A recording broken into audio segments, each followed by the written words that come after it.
Welcome back to Tech Talk with JF. In this episode, I think for the most part, Apple is going to dominate the news for this last week.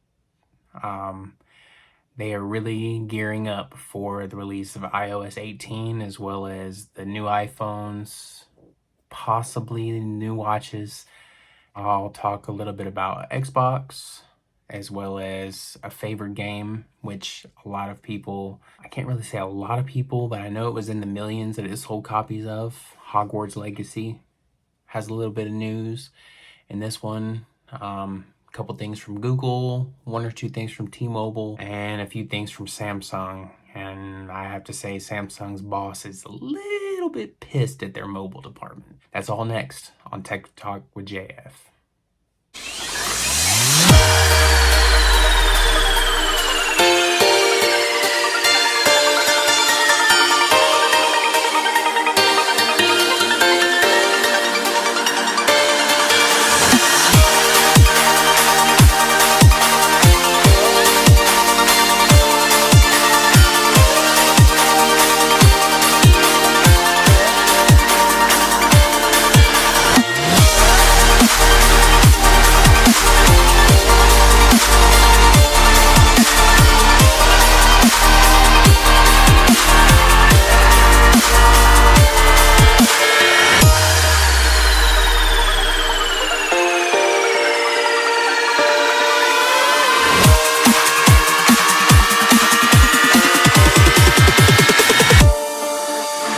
So first up on the list is Harry Potter. It's for Hogwarts Legacy. So the majority of all Hogwarts Legacy fans, I'm one of them, is the visuals of the game are very attractive. Even the Switch port is very attractive on the eyes. Well, that all pales in comparison to a new Harry Potter experience.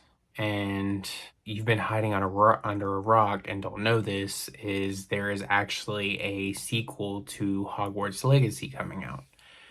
Well, apparently, over the last couple of months, they have been releasing updates for Hogwarts Legacy. And they have a DLC coming out called Quidditch Champions. And then they also had like a summer update that also had like a photo mode. It's like a photo free mode where you're like, you can go through the map and it, take amazing photos to share, whether you're on PlayStation or the Xbox whole thing. As much as I want to show y'all the trailer for the new Quidditch Champions, I don't really want to, for the fact that I'm trying my best to make it to where I don't get any kind of copyright strikes. But from what I've seen, it looks like it's going to be a very, very good DLC. And we're moving forward now. I don't want to spend too much time on Hogwarts Legacy, even though it is a great game. So there's been rumors circulating about Xbox for the next gen Xbox, like the hardware, the specs of it and everything in between. So a press release says that Microsoft's vision for the future of Xbox goes beyond its own hardware, as the company looks to extend into streaming and mobile, I should say, which they have been mobile for a while. They have Xbox Cloud Gaming, which you can play on any Android phone, any iPhone, as long as it has the hardware to run said games. I think the last time I played Xbox Cloud Gaming was on like my iPhone 12, and it was a really great experience, I have to say. But anyways, not to get off subject, even though they're looking into streaming and mobile gaming, like on your mobile phone, that doesn't mean that they're abandoning their Xbox hardware just yet. The company has said time and time again that it aims to offer a range of ways for people to become Xbox customers, and that includes via Xbox consoles. But what's coming next for the Xbox Series S and X? Well, the future is still fuzzy, but Microsoft has dropped clues and made statements about what's next. So what I'm about to talk about is some of the things that are centered around the new Xbox hardware, Xbox release date, as well as price speculation on the next generation of Xbox. So the next Xbox has not yet been announced, so it's too soon to say what it could cost or when it may release, but a major leak from the Microsoft versus the Federal Trade Commission, or the FTC, court case revealed some of Microsoft's plans for the next Xbox, including a heavy focus on cloud hybrid technology, machine learning, and AI. The leak also pointed to a potential 2028 start date for the next console generation. Microsoft Gaming CEO Phil Spencer responded to the leak and said at least some of the information was out of date. We've seen the conversation around old emails and documents. It is hard to see our team's work shared in this way because so much has changed and there's so much more to be excited about right now and in the future. We will share the real plans when we are ready. So when this next Xbox is announced, what could it be called? Well, we don't know yet. None of us know that yet. But Microsoft had talked about how its console platform is just known as Xbox, and that things like Series S and X denote the specific models underneath that Xbox umbrella. Whether or not Microsoft sticks with this for its next console remains to be unseen. So the next potential Xbox specs is in February of this year, in 2024. Xbox president Sarah Bond confirmed Microsoft was making new Xbox hardware and went on to make a bold statement about what it could deliver. Bond said that this next Xbox, whatever it turns out to be, will offer the largest technical leap you will ever have seen in hardware generation. That's a bold claim for sure. Bond didn't offer anything else, like how Microsoft might achieve this, nor did she provide any timetable for the console's release date. Also this year, Bond said that the next Xbox will focus on power and performance to create the biggest leap ever. But again, Bond didn't go into any further details on the lofty claims. So the next Xbox and backwards compatibility. Bond has also discussed how Xbox is ensuring backward compatibility will be a part of its next-gen hardware.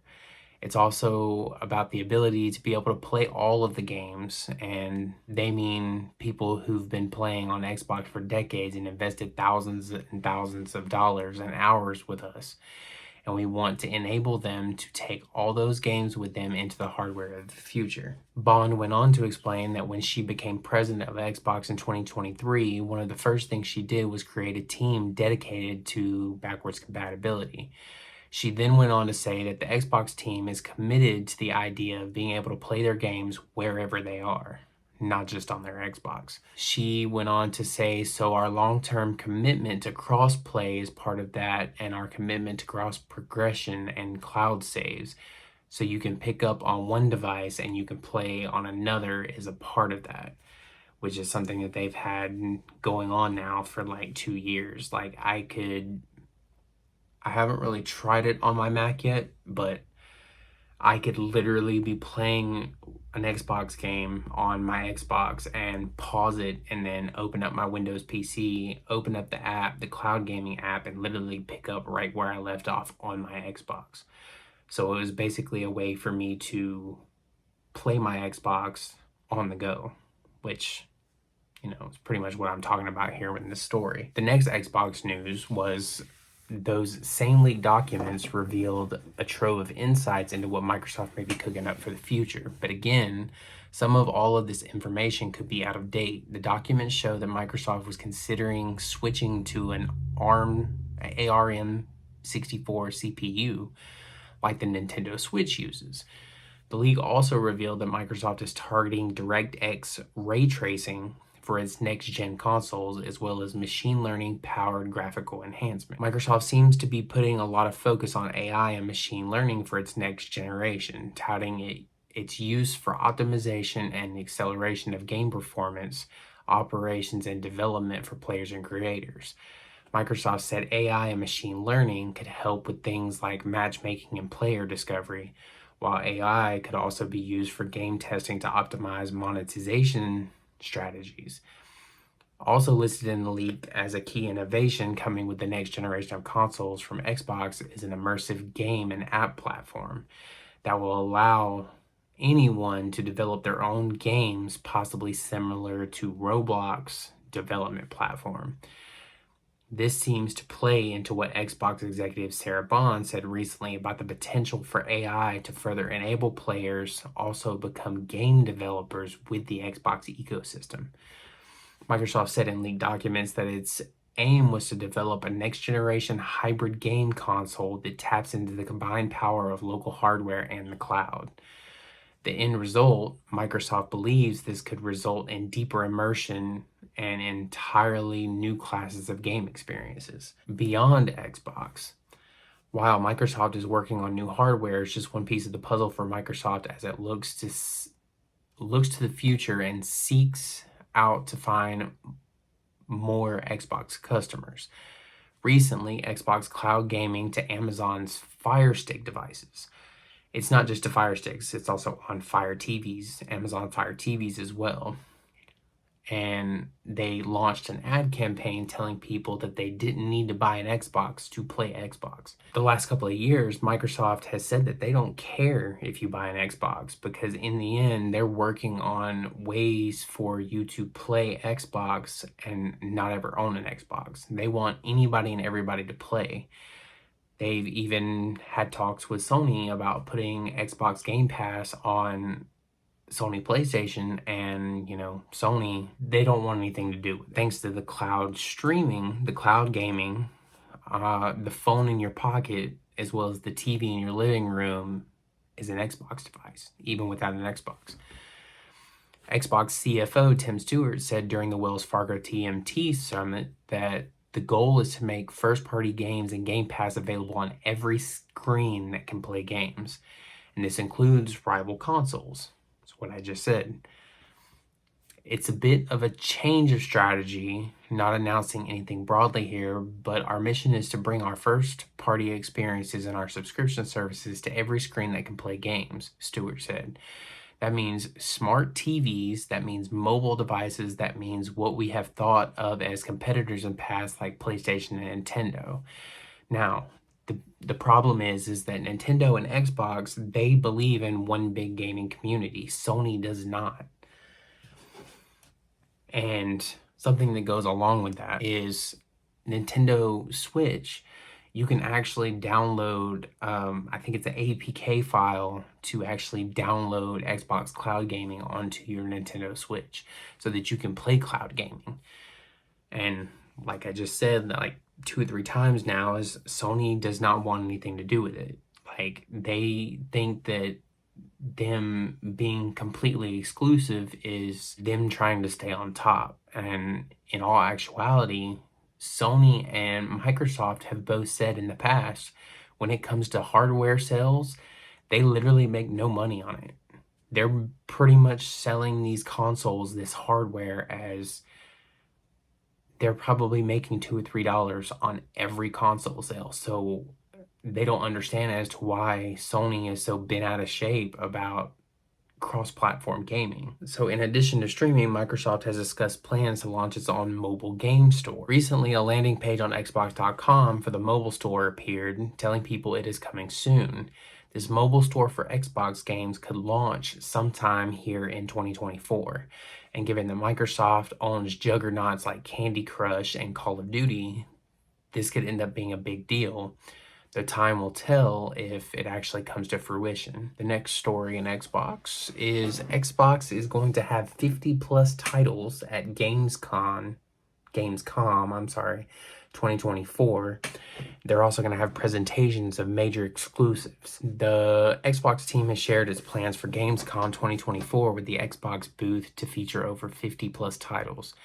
Presentations for Avowed as well as the new Starfield DLC. So August has only just begun, but already the Xbox team has outlined its plans for Xbox at Gamescom 2024 with over 50 plus titles to be featured, hands-on opportunities at the Xbox booth, theater presentations for upcoming Xbox exclusives like Avowed and Indiana Jones and the Great Circle.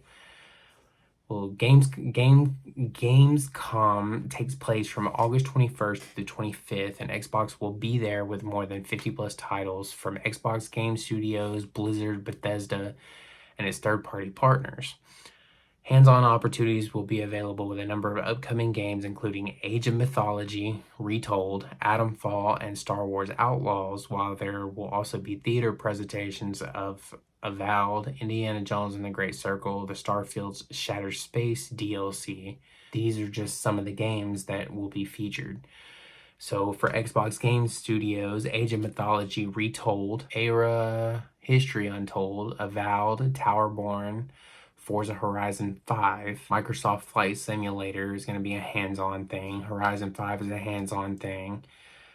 Sea of Thieves will have an experience plus photo opportunity. Well, for Bethesda, they're going to have Indiana Jones and the Great Circle, Starfield Shattered Space DLC, The Elder Scrolls Online Gold Road, Fallout 76, Milepost Zero, Doom, The Dark Ages. For Blizzard Entertainment, they're going to have World of Warcraft, The War Within, which that's one of the trailers that y'all seen me do react to under the other show, JF Reacts. They're going to have stuff for Diablo 4, Vessel of Hatred, Diablo Immortal. Under Partner Studios, they're going to have Valorant, Star Wars Outlaws, Little Nightmares 3, Date Everything, Space Marines 2, Stalker 2, Heart of Chernobyl, Dustborn, Commandos Origins, Farming Simulator 25, Fortnite Festival, Marvel Rivals, Mecha Break, Planet Coaster 2, Atomfall, Visions of Mana. And then for some of the games for ID at Xbox, Squirrel with a Gun, The Altars, Descenders 2, Winterboro, Void Train, Replaced, Overthrown, Parcel Corpse, Kill Knight, Tales of Iron 2, Whiskers of Winter. Sounds like a cat game. All You Need Is Help, Creatures of Ava, Train Sim World 4, Star Trucker, Let's Build a Dungeon, Spirit of the North 2, and Funko Fusion.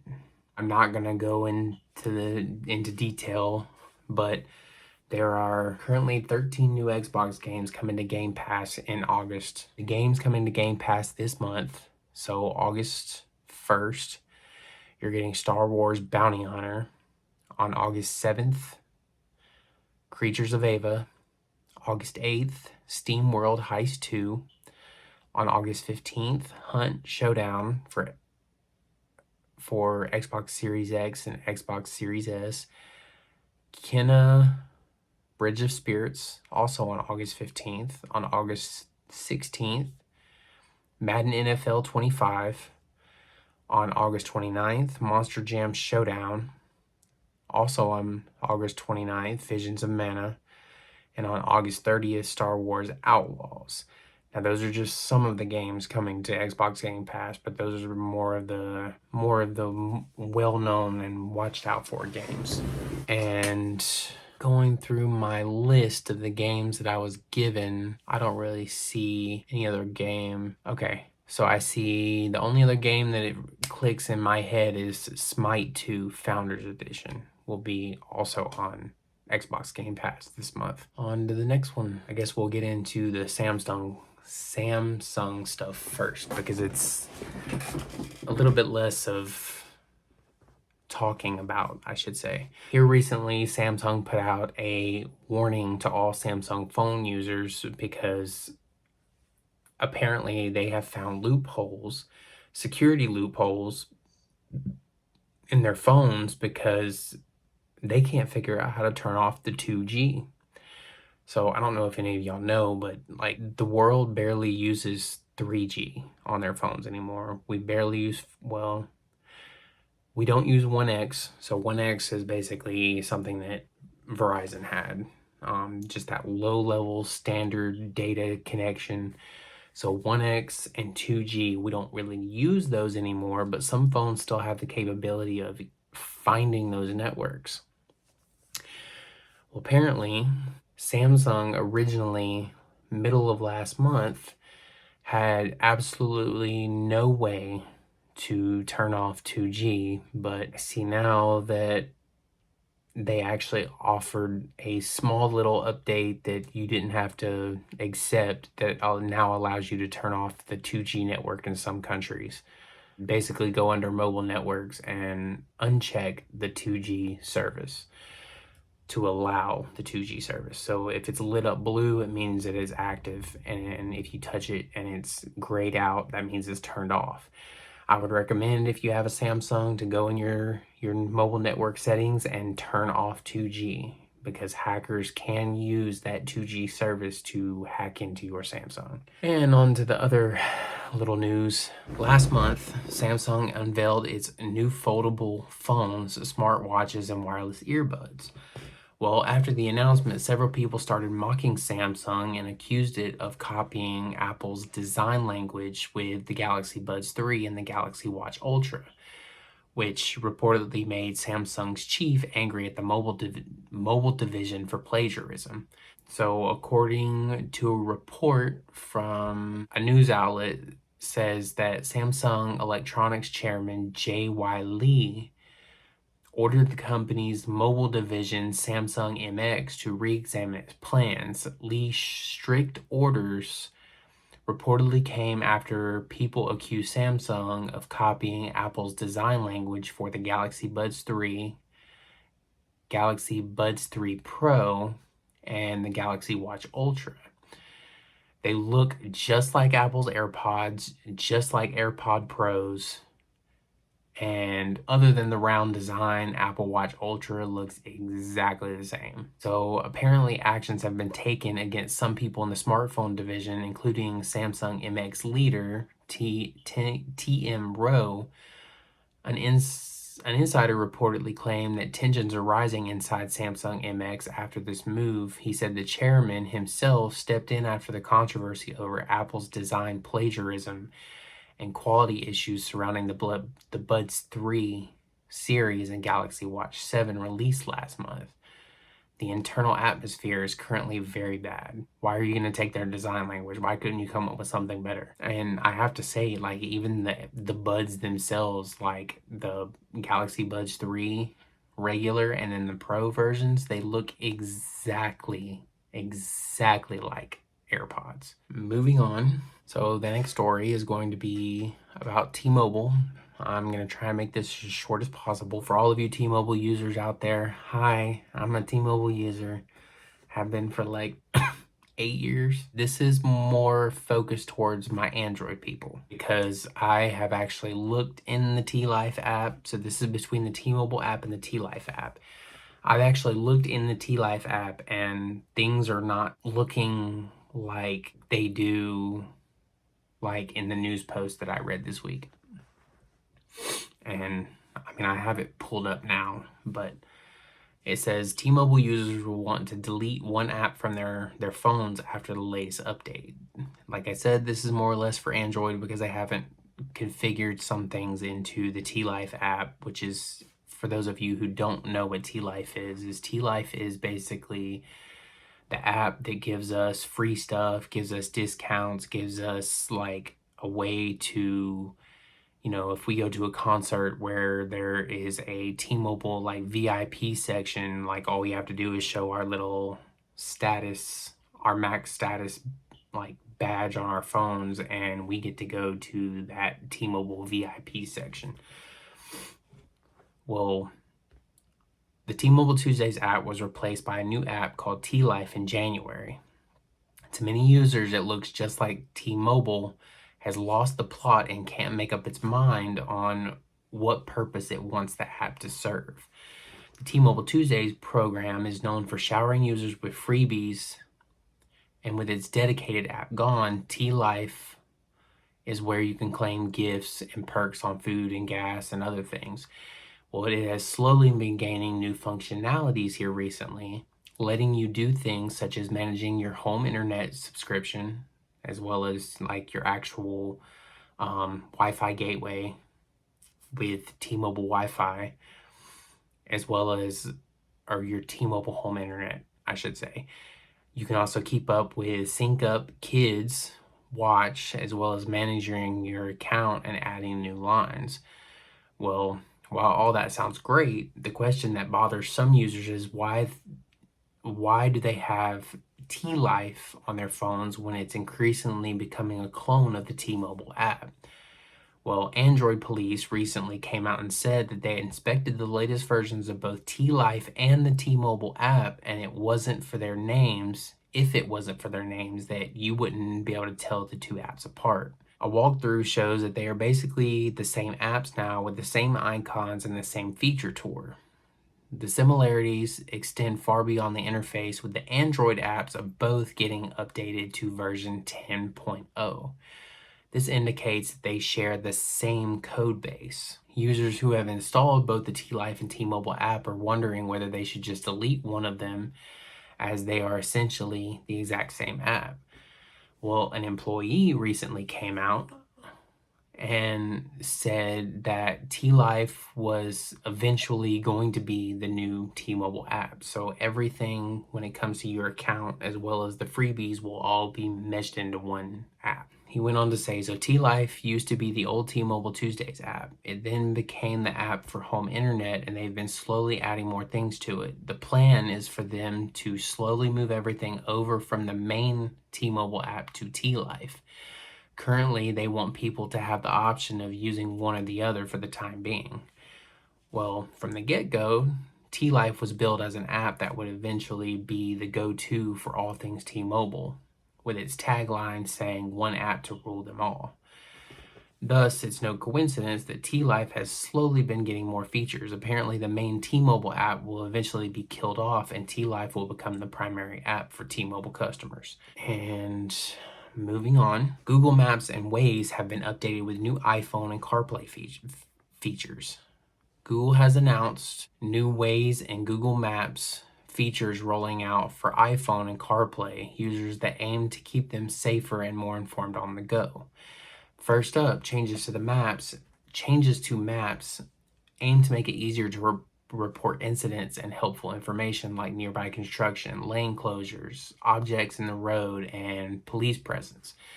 These reports come from the Maps and Waze communities, and users will now see which app a report came from.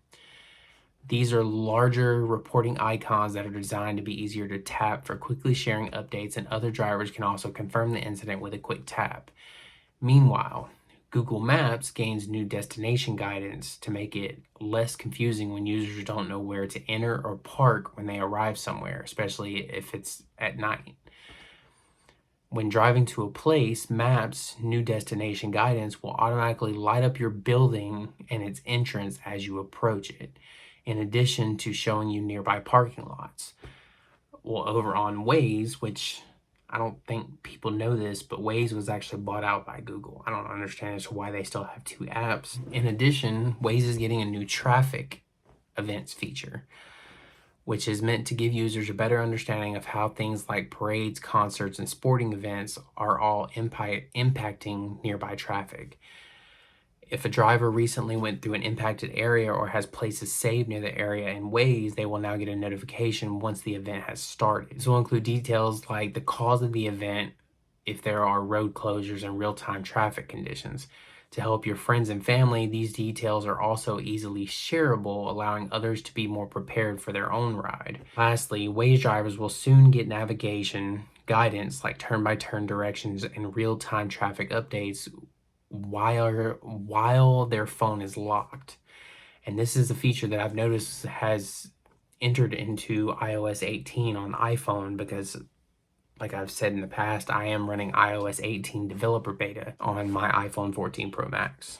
There is a lot of apps that you can access without unlocking your phone. As Google says, the lock screen navigation for Waze is coming to iOS this fall, which literally is what I was just talking about.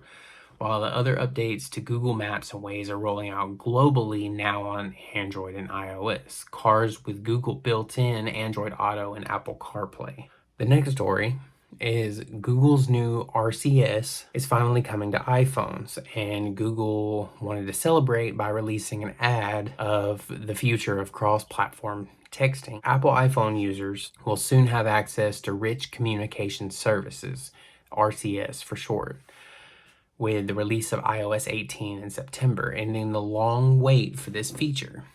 Like I said, with iOS 18 as a developer, I already have it on my phone, and I recently went in my settings because I was playing around with some things, trying to figure out if there was any new settings for any new apps or older apps, and I did come across it. So even though carriers don't normally release firmware updates, like say to their modems or whatever, T-Mobile, when they seen that I was running iOS 18, they did release an over-the-air update to update my firmware of my modem to receive RCS. And I noticed it one night because I was like trying to find the intro song for my other show, JF Reacts. And I ended up coming across a video where one of the artist's names, or a song, I should say, a song, not a video. I came across a song that had somebody that I know's name in it. And I sent him a picture, and then all of a sudden I'm like, whoa, whoa, whoa, whoa, because she has a Samsung. And Veronica, if you're watching this, hey, she started texting me back, and just like on iPhone, the little dots were showing that she was typing, which is, RCS is already available on some platforms like Android. It's already built in so that when you start typing somebody, you can see it. I was also able to see that she read my message, and it also tells me when it was delivered as well. So RCS coming to iPhone gives people who don't use iPhone the ability to get those red receipts, to get they're replying to you with the 3 little dots. And it's been a long-awaited feature, and I'm sure Android fans are jumping for joy, because a lot of Android fans have wanted that for a very long time. RCS has been available on all Android, or on most Android devices, for the last couple of years. And Google has been advocating for its adoption on iPhones as well. Well, the company has emphasized that the importance of RCS for seamless communication across platforms and devices, regardless of whether users have Android or iOS devices. To bring the point home, Google started the Get the Message campaign in order to mobilize both Android and iOS users alike in influencing Apple to adopt RCS. However, Apple wouldn't budge. Finally, a resolution came when the European Union ordered the company to add RCS for European users, to which Apple responded by adding it altogether for all users in the upcoming iOS 18 update coming this fall. Android put out a tweet that says, "We believe everyone deserves to communicate inclusively no matter what phone they have. This is one huge step closer to doing that. Excited for Apple to embrace RCS, the modern industry standard, to make messaging better for everyone." And they even posted a green heart and a blue heart, because when somebody on iPhone is texting somebody on Android, it's green bubbles and blue bubbles. Anyways, not trying to get into bubbles here. So with iOS 18, iPhone users will finally be able to join the RCS ecosystem, enabling them to communicate with Android users who already enjoy RCS capabilities. This means iPhone users will now have access to features like red receipts, typing indicators, and higher resolution media sharing when messaging with Android users. One thing that I love about that is the fact that anytime anybody would send me something through Android, every time it would come into my iPhone, it would be so degraded, it wasn't even worth looking at or even trying to view. So that's a good thing moving forward with RCS. Next up is all of the iPhone news, or the Apple news, I should say. So the quick story is, if you have an iPhone 15, if you have an iPhone 15 Pro or Pro Max, and you are available to do beta, if you signed up for the beta program, Apple has released iOS 18.1 Beta 1. Problem is that is a developer update. So if you haven't paid the fee to get developer beta updates, you will not be able to get it.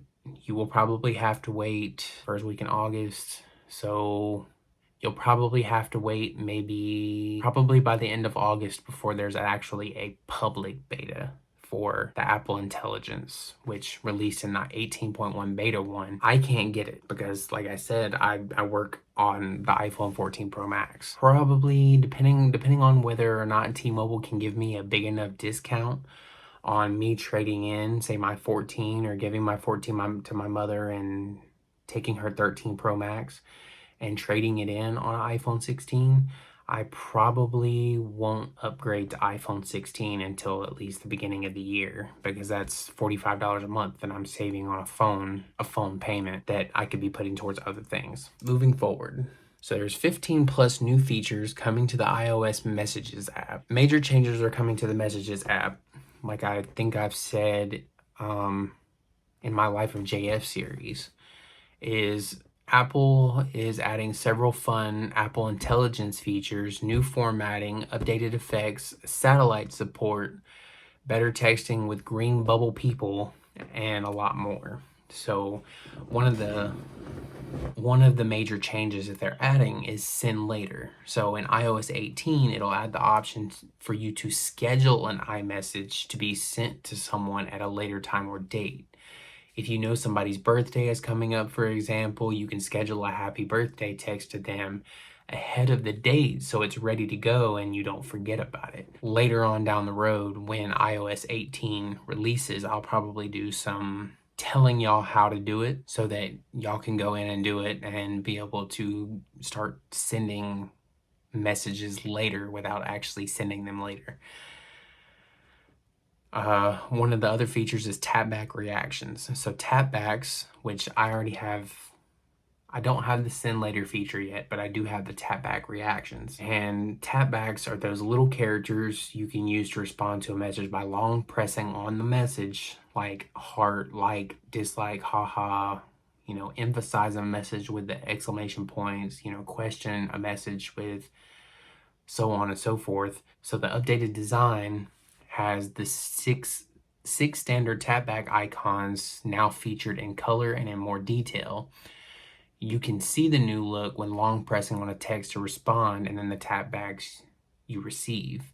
When you tap on a tapback you've received on a message, you can now see who sent what, which is useful if you're in a group chat and get multiple tapback responses. So also is emoji support. Along with the 6 classic tapback responses, you can now choose any emoji character when using tapback. After long pressing to respond to a message, swipe to the left to see common emojis responses or tap on the generic emoji icon thought bubble to bring up the emoji picker. You can choose any emoji, but you can also select from stickers or your Memoji. Tap on the Memoji icon at the bottom left to get your Memoji or the sticker icon to see your sticker selections. To add one as a tap back, just tap on your selection.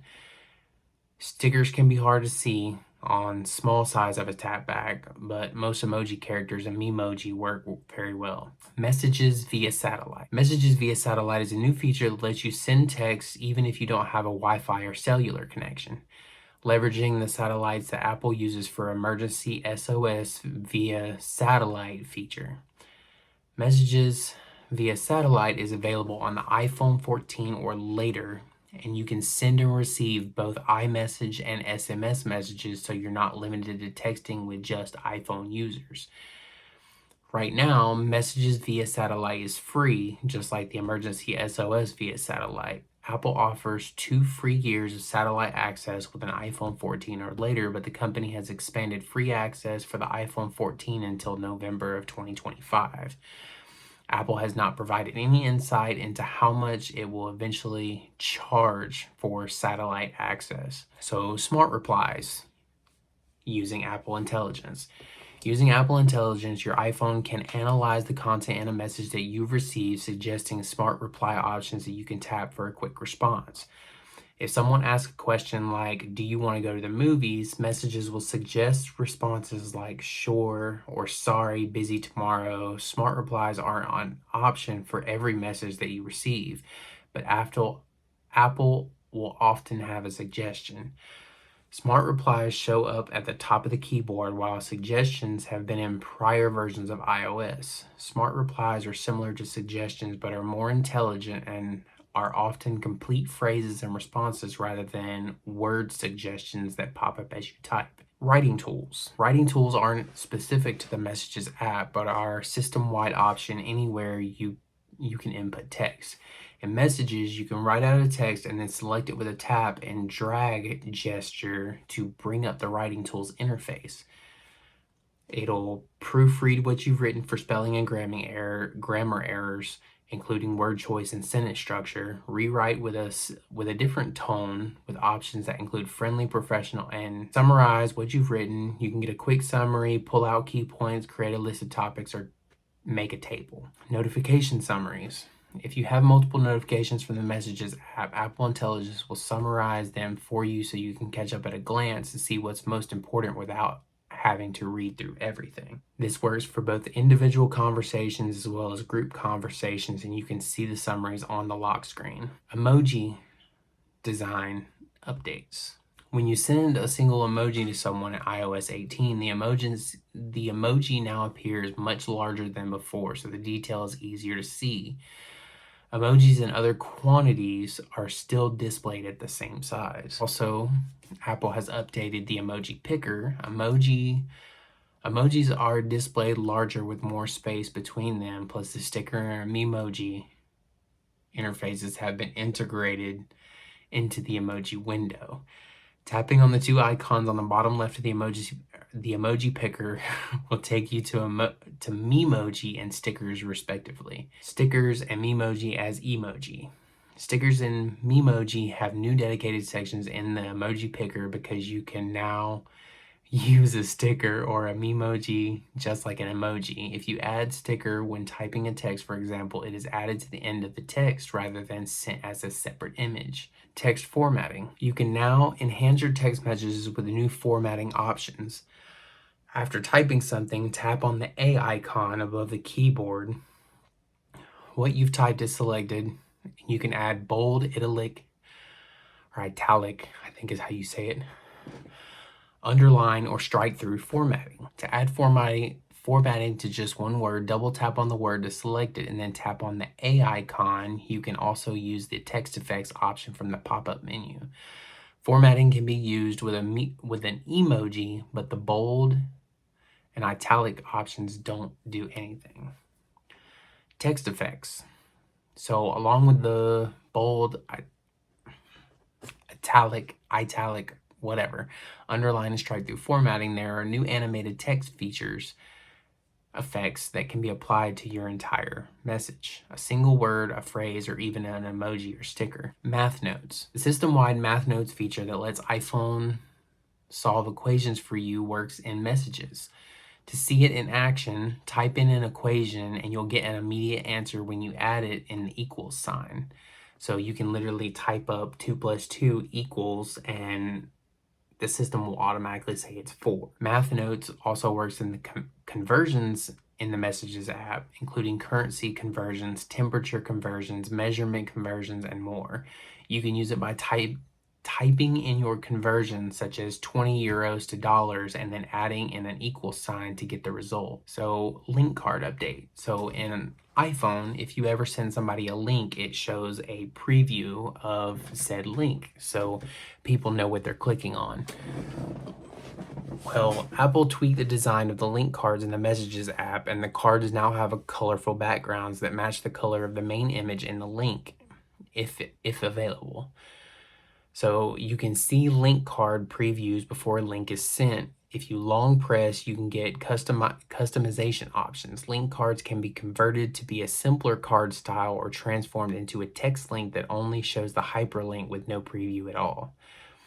Image background, image playground. It's coming later this year, probably after iOS 18 comes out. Image Playground is an upcoming Apple Intelligence feature that is designed to let you create images using text-based prompts, much like you would do an AI image generation on AI image generation platforms.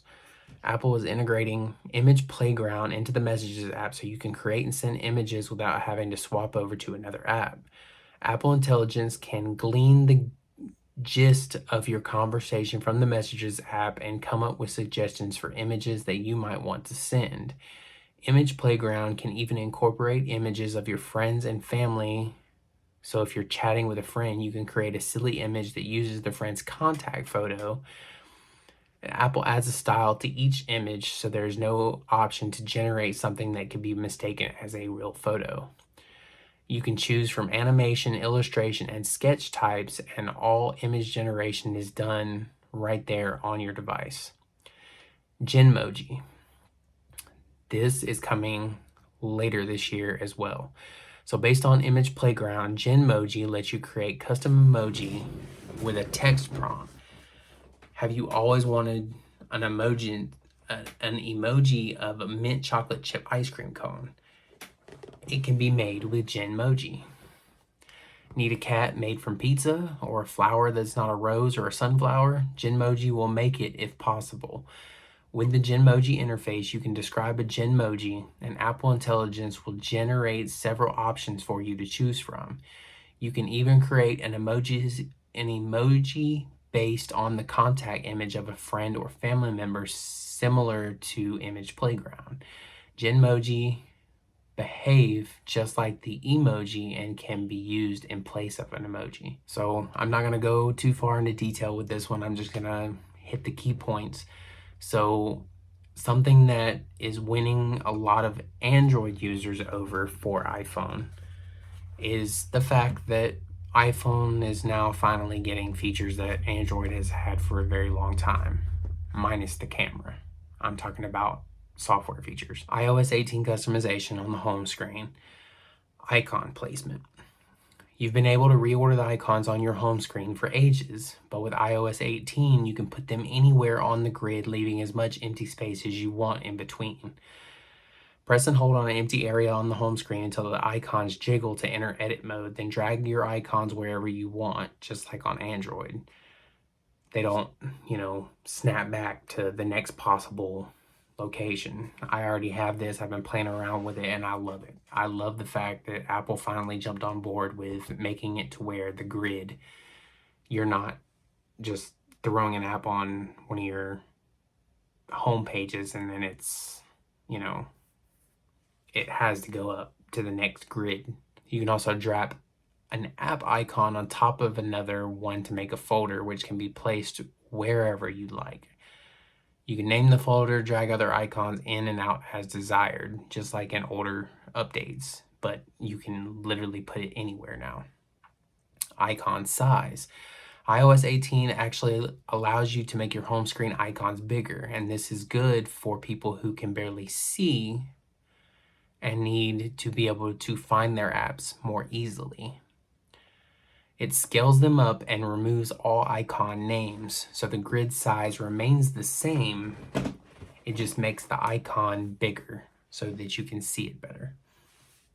And I think I did that in the last Tech Talk with JF with my iPad, is you can make the icon bigger. Icon color and dark mode.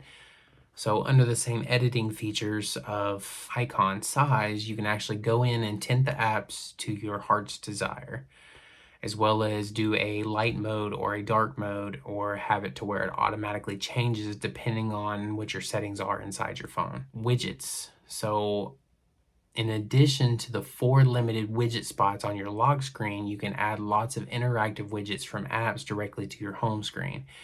These were actually added in iOS 14, while the capabilities of these widgets have grown in later releases. Using them remains more or less the same. You can also, when you add a widget, if there is an available widget for smaller or bigger size, you can also, while in edit mode on the home screen, you can actually drag the corner and move it to the size that you want the widget. You can also hide pages and apps on iOS 18. You can customize your control center.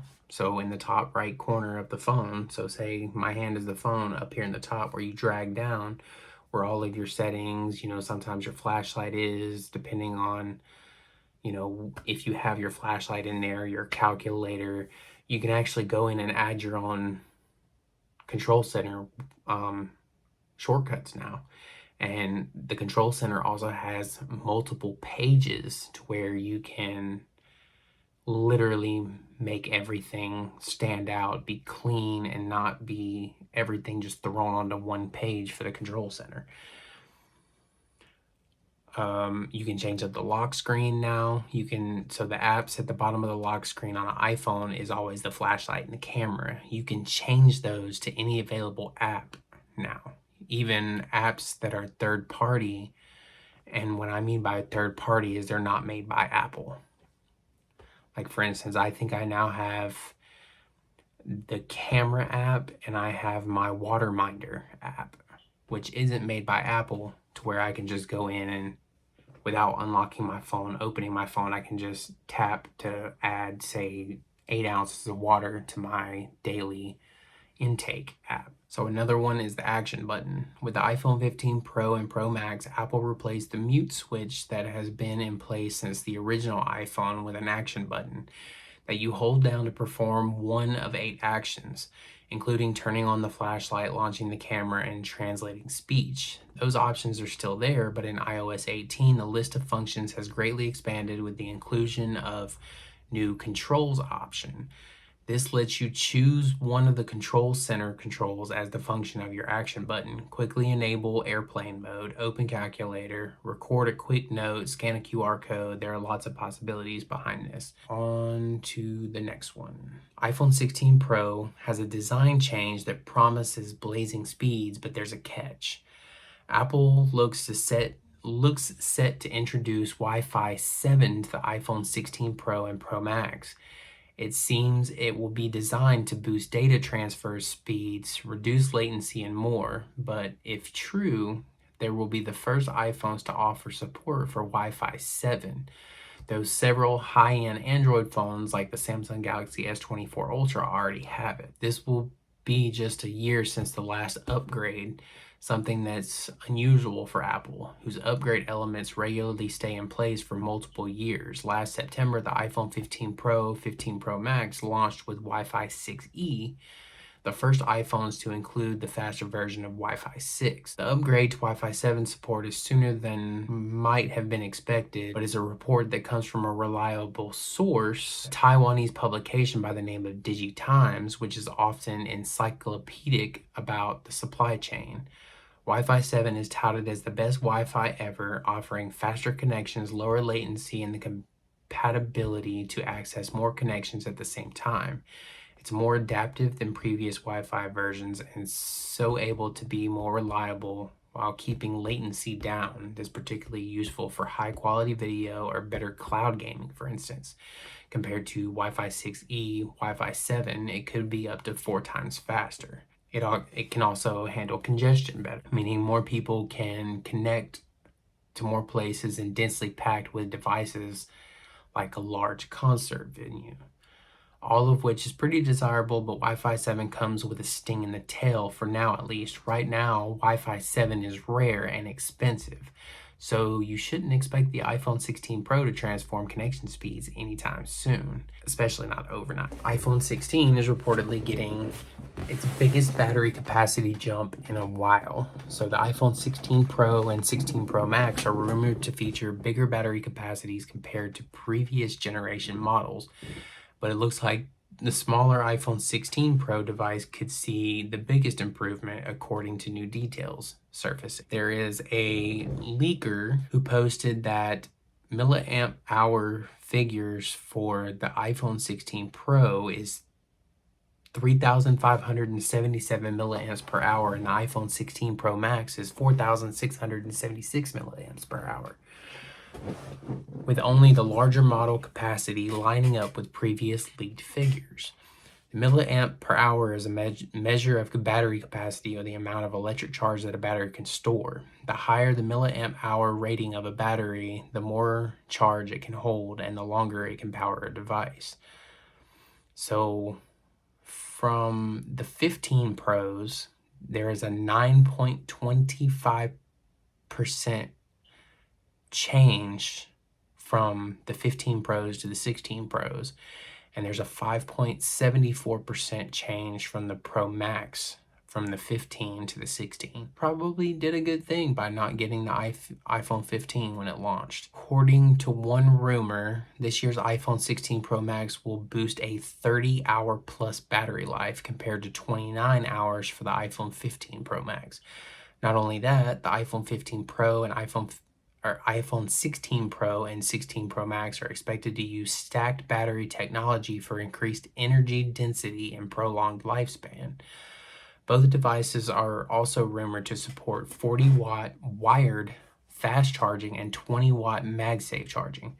For comparison, iPhone 15 and 15 Pro models are capable of up to 27-watt peak charging speeds with an appropriate USB-C power adapter, while official MagSafe chargers from Apple and authorized third parties can only wirelessly charge the iPhone 15 models at up to 15 watts. It's literally going from 27 watts to 40 watts wired, and from 15 watts, 20 watts wirelessly. Almost there. There's 6 new features coming to iOS 18 for the AirPods Pro. In iOS 18, it's an update designed for the iPhone, but it adds several new features to the AirPods Pro 2, Apple's latest earbuds. The new capabilities require iOS 18, iPad OS 18, or Mac OS Sequoia, and a firmware update that will be released when Apple releases its new software this fall. Head gestures. If you've ever been in a situation where you need to confirm a Siri request or decline a call without using your voice commands or your hands, there's a solution coming. Head gestures are a new form of AirPods Pro control that will let you nod your head up and down or shake it back and forth to decline a call or interact with Siri. When you get a call, you can easily shake your head no to decline it or nod yes to accept it. When you're responding to Siri for controlling notifications and incoming or outgoing messages, you can use the same gesture for yes and no without having to speak.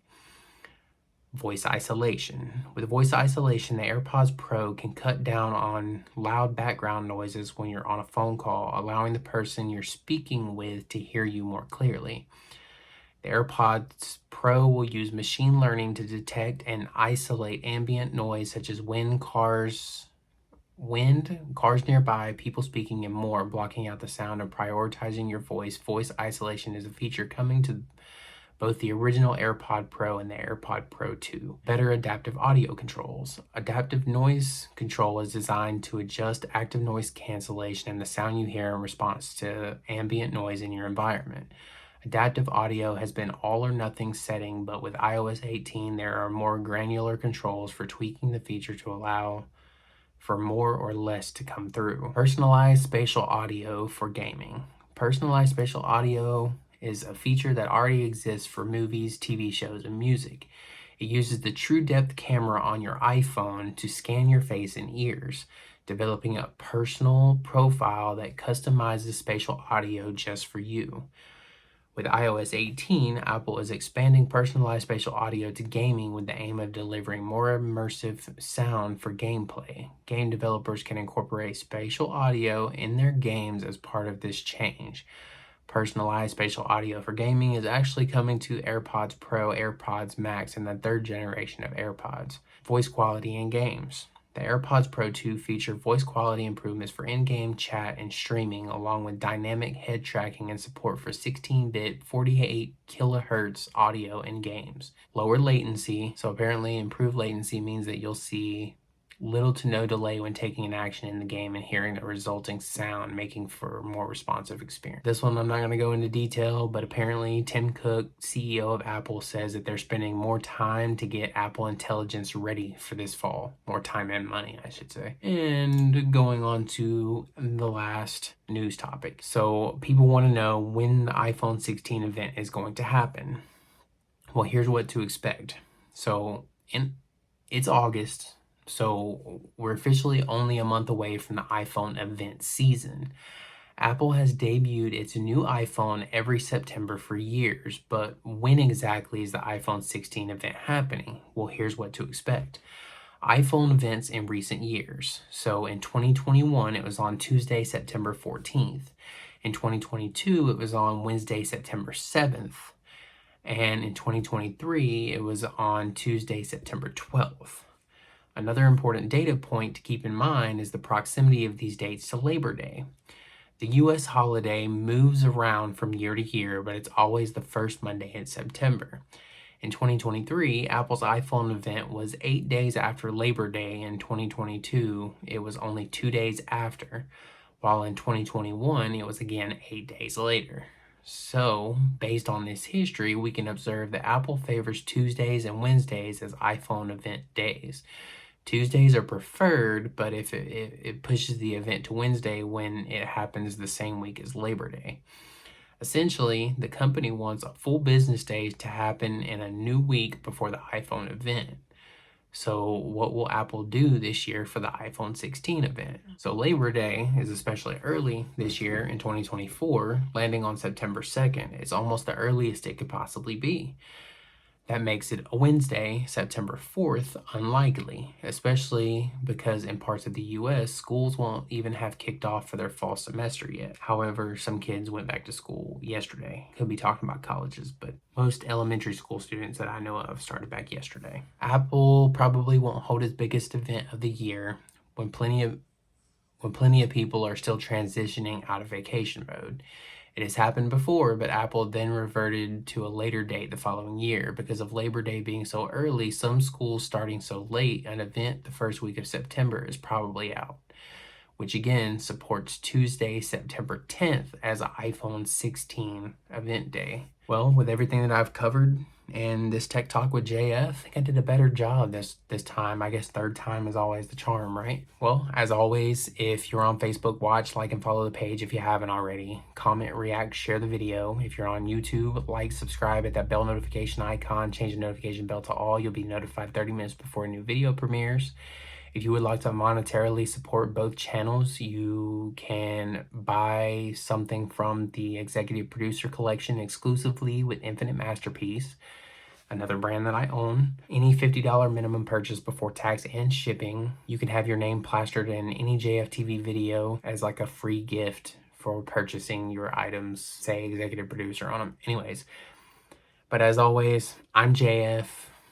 This is Tech Talk with JF. And thanks for watching.